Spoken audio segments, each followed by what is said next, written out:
ബഹുമാനപ്പെട്ട സയ്യിദുനാ ഉമർ ഇബ്നുൽ ഖത്താബ് റളിയല്ലാഹു അൻഹു പറഞ്ഞിരിക്കുന്നത്, മുഹമ്മദ് നബി സല്ലല്ലാഹു അലൈഹി വസല്ലമ തങ്ങളുടെ ഉമ്മത്തിന്റെ വർധനവിന് വേണ്ടിയല്ലാതെ മറ്റൊരാവശ്യത്തിനും നമുക്ക് കുട്ടികളെ ആവശ്യമില്ല. ഈ സത്യം നിങ്ങൾ മനസ്സിലാക്കിയാൽ ഈ ക്ലാസ് മുതലായി. വേറൊന്നിനും നമ്മൾ കുട്ടികളെ വേണ്ട, വേറുള്ളതൊക്കെ അള്ളാഹ് നടത്തും. ഞമ്മക്ക് കുട്ടീനെ ആവശ്യമുള്ള ഇതിനാണ്. 120 വരി സ്വർഗത്തിൽ നിൽക്കുമ്പോ 90 വരി മുഹമ്മദ് നബിയുടെ ഉമ്മത്തിൽ നിൽക്കുമ്പോ അതിന് ഞമ്മളെ വക ഒരു സംഭാവന ഇല്ലെങ്കിൽ നമ്മൾ എന്തിനാ പറ്റുക? അതിനാ കുട്ടി, അതിനാണ് കുട്ടി. ഈ ലക്ഷ്യത്തിലേക്ക് എത്താൻ കഴിയുമെങ്കിൽ ആ കുട്ടി സ്വാലിഹാവാതിരിക്കൂല, ഉറപ്പല്ലേ? ആ കുട്ടി സ്വാലിഹാവാതിരിക്കൂല. ആ കുട്ടി മാതാപിതാക്കൾക്ക് ഉപകാരമില്ലാതെ പോകൂല. ആ കുട്ടി മരണപ്പെട്ടതിന് ശേഷം വാപ്പാക്കും ഉമ്മാക്കും ദ്വാരക്കാതെ പോകൂല. ലക്ഷ്യം എപ്പോഴും കറക്റ്റ് ആയിരിക്കണം. മുഹമ്മദ് മുസ്തഫ സല്ലല്ലാഹു അലൈഹി വസല്ലമ തങ്ങളുമായി ബന്ധപ്പെട്ട കാര്യങ്ങൾക്ക് മാത്രമാണ് ഭൂമിയിൽ വിജയമുള്ളത് എന്ന് നമ്മൾ മനസ്സിലാക്കുക. ഭൂമിയിൽ വിജയമുള്ളത് ആ കാര്യങ്ങൾക്ക് മാത്രമാണ്.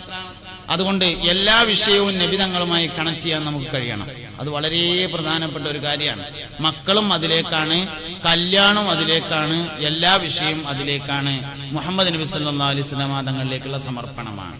അതുകൊണ്ടാണ് നിങ്ങളുടെ ഭാര്യയേക്കാൾ, വാപ്പാനേക്കാൾ, ഉമ്മാനേക്കാൾ, മക്കളെക്കാൾ, വീടിനേക്കാൾ, കച്ചവടത്തെക്കാൾ, എല്ലാറ്റിനേക്കാളും ഞാൻ നിങ്ങൾക്ക് വേണ്ടപ്പെട്ടതാകുന്നത് വരെ നിങ്ങൾ പരിപൂർണ്ണ മുഅ്മിനാവൂല എന്ന് ഹബീബുനാ റസൂലുള്ളാഹി സല്ലല്ലാഹു അലൈഹി വസല്ലമ തങ്ങൾ പഠിപ്പിക്കാനുള്ള കാരണം മുഹമ്മദീയ ലക്ഷ്യത്തിന് വേണ്ടിയായിരിക്കണം കുടുംബജീവിതം. അപ്പൊ എല്ലാം വിജയിക്കും, എല്ലാ കാര്യങ്ങളും വിജയിക്കും.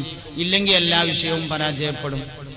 ഈ ഒരു ചിന്തയിലേക്ക് ഒരു മനുഷ്യനെത്തിയാല് ജീവിതത്തിലെ ചെറിയ ചെറിയ പ്രയാസങ്ങൾ വലിയ വലിയ ആനന്ദങ്ങളായി മാറും. ചെറിയ ചെറിയ പ്രയാസങ്ങളൊക്കെ വലിയ വലിയ രസമുള്ള കാര്യങ്ങളും വലിയ വലിയ ആനന്ദങ്ങളുമായി മാറും എന്ന് മനസ്സിലാക്കാൻ നമുക്ക് കഴിയും. അതുകൊണ്ട് കുടുംബജീവിതത്തിന് കുറെ മൂല്യങ്ങളുണ്ട്. ആ മൂല്യങ്ങളെ മുറുകെ പിടിക്കാൻ നമുക്ക് കഴിയണം. എന്തൊക്കെ പറഞ്ഞാലും ഇപ്പൊ ഭാര്യയോടൊരാള് നീ എന്റെ ഭാര്യയല്ല എന്ന് ഒരു പ്രാവശ്യം പറഞ്ഞാൽ തന്നെ ഭാര്യ അല്ലാതെയായി. ഉമ്മാനോടൊരാള് 1000 പ്രാവശ്യം നിങ്ങൾ എന്റെ ഉമ്മ അല്ല എന്ന് പറഞ്ഞാലും അത് ഉമ്മ തന്നെയാണ്. അല്ലാഹു റബ്ബുൽ ഇസ്സത്ത് ഒരു മനുഷ്യന്റെ ശരീരത്തിൽ മരണം വരെ അവശേഷിപ്പിക്കുന്ന ഏക അടയാളമാണ് ഉമ്മയുടെ അടയാളമാകുന്ന പൊക്കിൾ കൊടി എന്ന് പറയുന്ന പൊക്കിളിന്റെ ഭാഗം. നമ്മുടെ സെന്ററാണ് യഥാർത്ഥത്തിൽ പൊക്കിൾ എന്ന് പറഞ്ഞത്. കാല് മുതൽ മൂർധ വരെയുള്ള സ്ഥലത്തിന്റെ സെന്റർ ഭാഗത്തേക്കാണ് ഉമ്മയിൽ നിന്ന് കണക്ഷൻ തന്നിട്ടുള്ളത്. ലോകത്ത് ഒരുപാട് കേബിളുകളുണ്ട്. ഏറ്റവും പ്രധാനപ്പെട്ട കേബിൾ ഒപ്റ്റിക്കൽ ഫൈബർ കേബിൾ ആണെന്നാണ് പറയപ്പെടുന്നത്. നമ്മളിങ്ങനെ റോഡിൽ കൂടെ ഇങ്ങനെ പോകുമ്പോ കല്ലിങ്ങനെ കുഴിച്ചിട്ടിട്ട് പച്ചയും ചോപ്പൊക്കെ പെയിന്റ് ചെയ്തിട്ട് OFC എന്ന് എഴുതിയിട്ടുണ്ടാവും. Optical fibre cable. ഇന്റർനെറ്റിന്റെ കണക്ഷനുകളും അതിന്റെ മെസ്സേജുകളും ഒക്കെ കടന്നു പോകുന്ന പൈപ്പാണ്. വളരെയധികം സൂക്ഷിക്കണം എന്നാണ് ആ ബോർഡിന്റെ അർത്ഥം. Optical fibre cable. കോടിക്കണക്കിന് ഡാറ്റകൾ ഒരേ സമയം ആ ചെറിയ പൈപ്പിനുള്ളിലൂടെ കടന്നു പോകും എന്നതാണ് അതിന്റെ പ്രത്യേകത. എന്നാൽ മനസ്സ് കണക്ഷൻ കൊടുക്കാനുള്ള കേബിള് പൊക്കിൾ കൊടിയല്ലാത്ത വേറൊരു കേബിളും ഇല്ല എന്നുള്ളതാണ്. വേറൊരു കേബിളും മനസ്സ് കണക്ഷൻ കൊടുക്കാനില്ല. ഉമ്മാന്റെ മനസ്സ് കണക്ഷൻ തന്നിട്ടാണ് നമ്മൾ ഇത്ര വലുതായിട്ടുള്ളത്.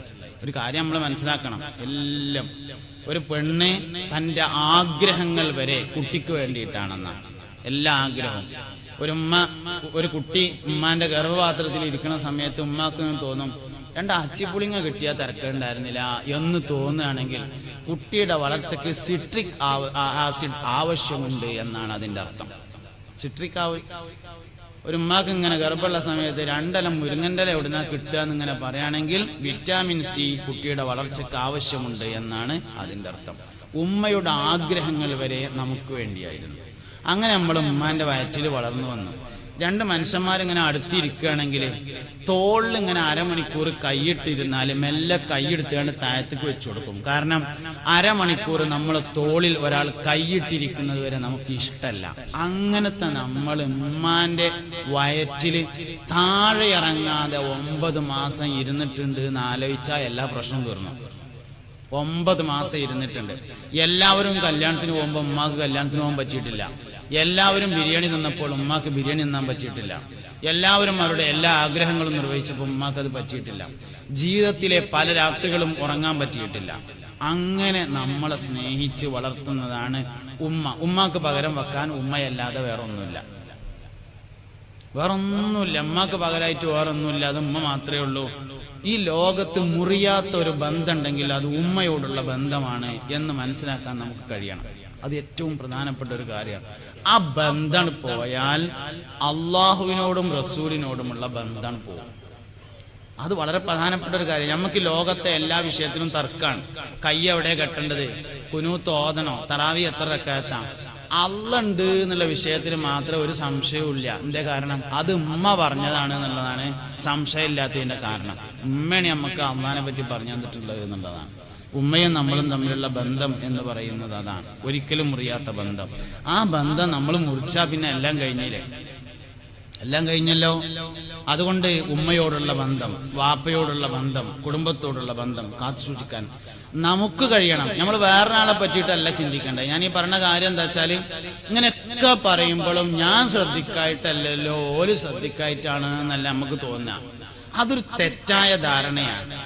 വേറൊരാള് നമുക്ക് വേണ്ടി ശ്രദ്ധിക്കൂല, നമുക്ക് വേണ്ടി നമ്മൾ തന്നെയാണ് ശ്രദ്ധിക്കേണ്ടത്. വേറൊരാൾ ശ്രദ്ധിച്ചിട്ട് നമ്മൾ നേരാവൊന്നുമില്ല. നമ്മൾ ശ്രദ്ധിച്ചാൽ നമുക്ക് നേരാവാൻ വേണ്ടി പറ്റും. അതുകൊണ്ട് എനിക്ക് മാറാനേ കഴിയൂ, മറ്റൊരാളെ മാറ്റാൻ എനിക്ക് കഴിയില്ല. ഞാനാണ് മാറേണ്ടത്, വേറൊരാളെ മാറ്റല്ല വേണ്ടത്. എനിക്ക് എന്തെല്ലാം വിഷയത്തിൽ മാറാൻ കഴിയുമോ ആ മാറ്റങ്ങളെ കുറിച്ച് ഞാൻ ചിന്തിക്കുകയും അത് നടപ്പിൽ വരുത്തുകയും വേണം. അപ്പോഴാണ് എല്ലാ പുരോഗതിയും ഉണ്ടാകുന്നത്. പരിശുദ്ധമായ ഖുർആനും തിരുസുന്നത്തും ആ വഴിയിലൂടെയാണ് നമ്മളെ കൊണ്ടുപോകുന്നത്. ഒരു മനുഷ്യനെ മാനസികമായും ശാരീരികമായും ആത്മീയമായും വളർത്താൻ ആവശ്യമായ മുഴുവൻ സംവിധാനങ്ങളെയും വെക്കുന്നുണ്ട്. കുടുംബജീവിതം ഉദാഹരണമായിട്ട് എടുത്താൽ നബി സല്ലല്ലാഹു അലൈഹി വസല്ലം പറഞ്ഞിട്ടുള്ളത്, തീർച്ചയായും എല്ലാ അമ്പിയാക്കളുടെയും ഏറ്റവും പ്രധാനപ്പെട്ട ഒരു ചര്യയാണ് വിവാഹം.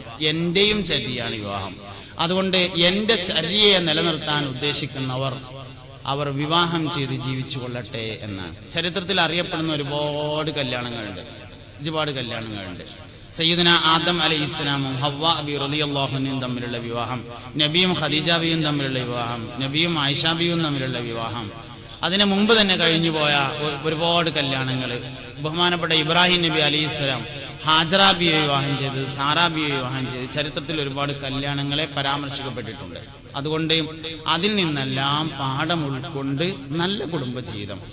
ഞാൻ ഒരു വാക്ക് പറഞ്ഞ് അവസാനിപ്പിക്കുന്നത്, മറ്റൊരാൾ മാറണം, ഭാര്യ മാറണം എന്ന് ഭർത്താവ് ആഗ്രഹിക്കരുത്, ഭർത്താവ് മാറണം എന്ന് ഭാര്യ ആഗ്രഹിക്കരുത്, മക്കൾ മാറണം എന്ന് ഉമ്മി വാപ്പി ആഗ്രഹിക്കരുത്, ഉമ്മി വാപ്പി മാറണം എന്ന് ഭാര്യയും ഭർത്താവും ആഗ്രഹിക്കരുത്. ഓരോരുത്തരും ആഗ്രഹിക്കേണ്ടത് ഞാനാണ് മാറേണ്ടത്, ഇന്റെ അടുത്താണ് അബദ്ധം, ഞാനാണ് നേരാവുള്ളത് എന്ന ചിന്ത ഒരാൾക്കുണ്ടെങ്കിൽ അവനവൻ നേരാവാൻ തയ്യാറായാൽ ബാക്കി കാര്യങ്ങളെല്ലാം സുഖകരമായി നടത്തിക്കൊണ്ടുപോകാൻ നമുക്ക് സാധ്യമാകും. അല്ലാഹു റബ്ബുൽ ഇസ്സത്ത് നമ്മളെ അത്തരത്തിലുള്ള കുടുംബജീവിതം നയിക്കുന്ന മുത്തഖീങ്ങളിൽ ചേർക്കട്ടെ. ഇരുവീട്ടിലും അല്ലാഹു നമ്മളെല്ലാവരെയും വിജയിപ്പിക്കട്ടെ. ആമീൻ ബിറഹ്മതിക യാ അർഹമർ റഹീം.